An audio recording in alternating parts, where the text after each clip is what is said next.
Stop! Keli video kasdien, o srautas stovi ne dėl per mažai pastangų, o dėl to, kad dedate jas neteisingai. Štai pavyzdys.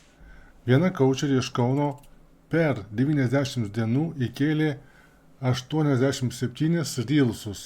Gavo tik 2 klientus. Visi video prasidėjo. Šiandien apie 3 žingsnius.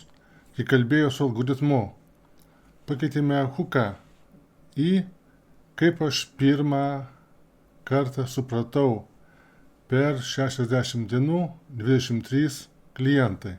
Nepatikėsi, bet pagal 2025 metų TikTok business tyrimą asmeninė patirtis aš generuoja 3,1 kartų daugiau DM nei 3 žingsniai.